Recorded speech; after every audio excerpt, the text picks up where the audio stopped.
ನಮ್ಮ ಸರ್ಕಾರ ಅವರಿಗೆ ಪರಿಹಾರ ನೀಡೋದರ ಮೂಲಕ ಕಾಪಾಡಿದೆ ಅನ್ನೋ ಮಾತನ್ನು ನಾನು ಹೇಳಕ್ಕೆ ಇಚ್ಛೆ ಪಡ್ತೇನೆ. ಕೋವಿಡ್ ಸಾಂಕ್ರಾಮಿಕ ರೋಗದ ನಡುವೆಯೂ ಕೂಡ ನಮ್ಮ ಸರ್ಕಾರ ವ್ಯಾಪಾರೋದ್ಯಮಗಳ ಕಾರ್ಯಾಚರಣೆಗೆ ಅನುವು ಮಾಡಿಕೊಟ್ಟಿದ್ದು ವಿದೇಶಿ ನೇರ ಬಂಡವಾಳ ಹೂಡಿಕೆಯಲ್ಲಿ ಮೊದಲ ಸ್ಥಾನ ಗಳಿಸಿದೆ ಅಂತ ಹೇಳೋದಕ್ಕೆ ಹೆಮ್ಮೆ ಪಡ್ತೇನೆ. ನಮಗೆ ಗೊತ್ತಿರಲಿ, ಸುಮಾರು 1.54 ಲಕ್ಷ ಕೋಟಿ ರೂಗಳಷ್ಟು 1.54 ಲಕ್ಷ ಕೋಟಿಗಳಷ್ಟು ಮೊತ್ತದ 95 ಹೂಡಿಕೆ ಪ್ರಸ್ತಾವನೆಗಳು ರಾಜ್ಯಕ್ಕೆ ಬಂದಿವೆ. ಕೆಲವು ಈಗಾಗಲೇ ಕೆಲಸವನ್ನು ಪ್ರಾರಂಭ ಮಾಡಿದ್ದಾರೆ.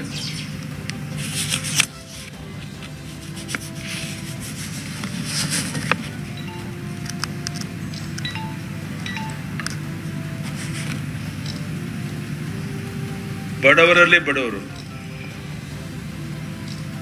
ರಸ್ತೆ ಬದಿ ಚಪ್ಪಲಿ ದುರಸ್ತಿ ಮಾಡುವಂಥವರು, ಬೂಟ್ ಪಾಲಿಷ್ ಮಾಡುವಂಥವರು, ಈ ಥರ ಸಣ್ಣ ಪುಟ್ಟ ಕೆಲಸ ಕಾರ್ಯಗಳನ್ನು ಮಾಡ್ತಿರುವಂಥ ಎಲ್ಲರಿಗೂ ಸಹ ಆರ್ಥಿಕ ನೆರವನ್ನು ಕೊಡುವಂಥ ಪ್ರಾಮಾಣಿಕ ಪ್ರಯತ್ನ ನಾವು ಮಾಡಿದ್ದೇವೆ.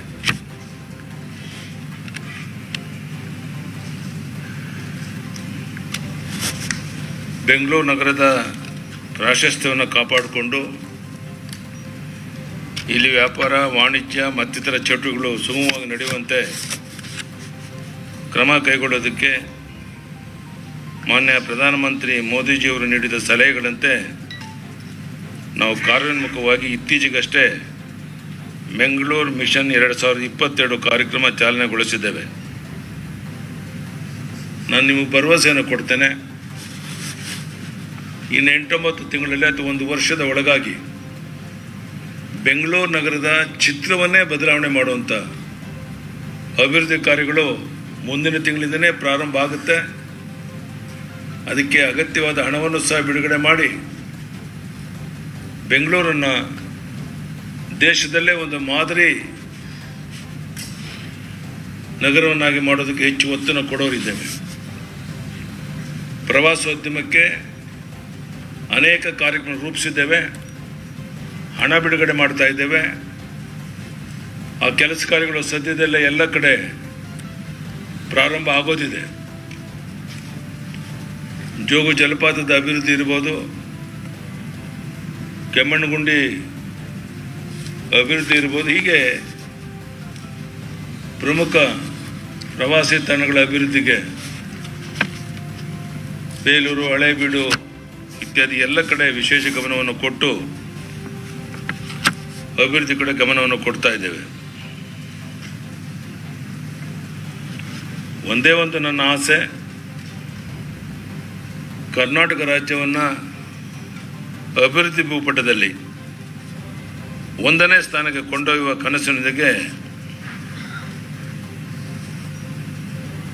ನಮ್ಮ ಸರ್ಕಾರ, ನಮ್ಮೆಲ್ಲ ಸಚಿವ ಸಂಪುಟದ ಸಹೋದ್ಯೋಗಿಗಳು ಒಟ್ಟಾಗಿ ಒಂದಾಗಿ ಕೆಲಸವನ್ನು ಮಾಡ್ತಾ ಇದ್ದೇವೆ.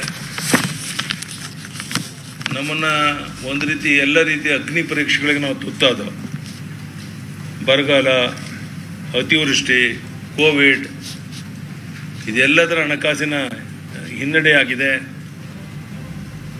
ಇದೆಲ್ಲದರ ಮಧ್ಯೆನೂ ಸಹ ನಾವೇನು ಬಡ್ಜೆಟಲ್ಲಿ ಘೋಷಣೆ ಮಾಡಿದ್ದೋ ಆ ಕಾರ್ಯಕ್ರಮಗಳನ್ನು ಪೂರ್ಣ ಮಾಡೋಕ್ಕೆ ಎಲ್ಲ ರೀತಿಯ ಪ್ರಯತ್ನ ಮಾಡ್ತಾ ಇದ್ದೇವೆ. ಆ ದಿಕ್ಕಿನಲ್ಲಿ ಯಶಸ್ವಿ ಆಗ್ತೇವೆ ಅನ್ನೋದು ವಿಶ್ವಾಸ ನನಗಿದೆ.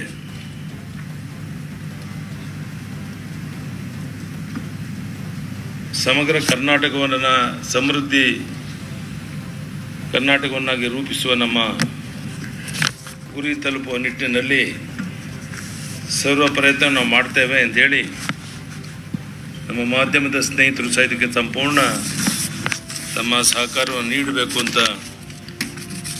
ವಿನಂತಿಯನ್ನು ಮಾಡ್ತಾ ನನ್ನ ಮಾತನ್ನು ಮುಗಿಸ್ತಾ ಇದ್ದೇನೆ. I wish you all a very happy and prosperous new year. BJP is strengthening its base across the country, including our state. In the recent Grama Panchayat elections held in the state, more than 60% BJP-backed candidates have won and created history. According to information available, out of 5,728 Grama Panchayats, BJP-backed candidates have won in majority in around 3,800 Grama Panchayats. NDA government, led by our beloved Prime Minister Shri Narendra Modi ji, is making sincere efforts to double the farmers' income in the country. APMC Act has been amended to create more marketing opportunities to the farmers. MSP system will continue. Therefore, farmers need not panic. There is a dire need to reform certain old acts and laws to compete with developing nations like America and China and succeed. Therefore, Modi ji has taken steps to reform such laws.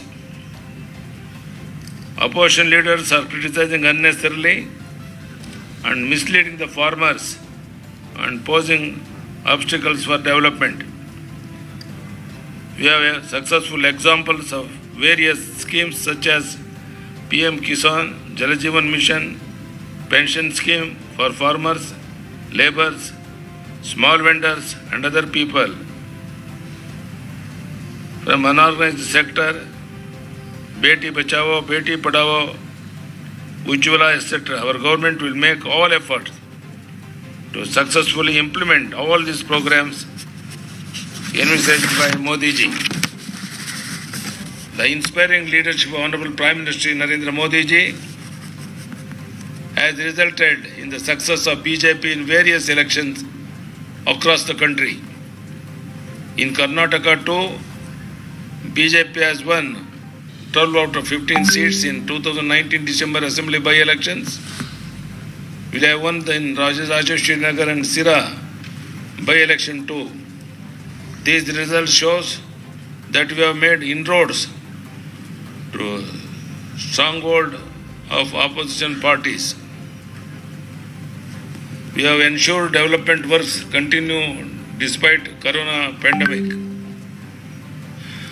Under the able guidelines of Prime Minister Shri Narendra Modi ji, COVID-19 is continued.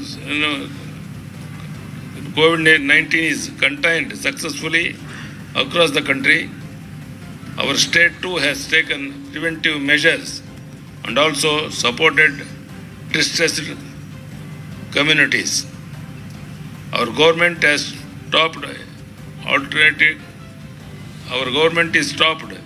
in attracting FDI even during COVID pandemic. As many as 95 proposals with rupees 1.54 lakh crores have been received. Though COVID-19 has come under control, we need to be cautious against the new strain of coronavirus. I appeal to the people to take all precautions and be safe. Our government is striving to bring Karnataka to the top position in the country in development, and we continue to accomplish this dream. Thank you. Dhanyavad. Sir, ಈಗ ಕಳೆದ March ತಿಂಗಳಿಂದಲೂ ಕೂಡ ನಿಮ್ಮ ಕುರ್ಚಿ ಸುತ್ತ ಹಲವಾರು ಕಣ್ಣಿತ್ತು. ನಿಮ್ಮ ಪಕ್ಷದವರಾಗಿರ್ಬೋದು, ವಿರೋಧ ಪಕ್ಷದವರಾಗಿರ್ಬೋದು. ಇದು ಎಲ್ಲೋ ಒಂದು ಕಡೆ ಅಸ್ಥಿರತೆಯನ್ನ ಸೃಷ್ಟಿಸುವ ಆತಂಕವನ್ನು ಉಂಟು ಮಾಡಿದ ಮೇಲೆ ಇದು ರಾಜ್ಯದ ಆಡಳಿತದ ಮೇಲೆ ಪರಿಣಾಮ ಬೀರಲಿಲ್ವಾ? ನಿಮಗೆ ಯಾವುದೇ ರೀತಿ ಅಡೆತಡೆ ಕೂಡ ಆಗಲಿಲ್ವಾ ಅಂತ ನೋಡೋಣ. ಇಲ್ಲಿ ಇಷ್ಟು ಜನ ಮಾಧ್ಯಮದ ಸ್ನೇಹಿತರಿದ್ದೀರ. ನಾನು ಕಳೆದ 1.5 ವರ್ಷದ ನನ್ನ ಆಡಳಿತ ಅವಧಿಯಲ್ಲಿ ಒಂದು ದಿವಸ ಸಹ ಇದ್ಯಾವುದೇ ವಿಷಯದ ಬಗ್ಗೆ ತಲೆನೂ ಕೆಡಿಸ್ಕೊಳ್ಳಿಲ್ಲ. ನಾನಾಯಿತು, ನನ್ನ ಡೆವಲಪ್ಮೆಂಟ್ ವರ್ಕ್ ಆಯಿತು, ಅಭಿವೃದ್ಧಿ ಕಾರ್ಯ ಆಯಿತು, ಈ ಕಡೆ ಗಮನ ಕೊಡ್ತಿದ್ದೇನೆ ಹೊರತು ಇದ್ಯಾವುದೂ ನಮ್ಮ ಮೇಲೆ ಪರಿಣಾಮ ಬೀರಿಲ್ಲ. ನಮ್ಮ ಕರ್ನಾಟಕ ಇನ್ಚಾರ್ಜ್ ಇರುವಂಥ ನಮ್ಮ ಅರುಣ್ ಸಿಂಗ್ ಜಿಯವರು ಸ್ಪಷ್ಟ ಮಾಡಿದ್ದಾರೆ, ಯಾವುದೇ ಸಮಸ್ಯೆ ಇಲ್ಲ.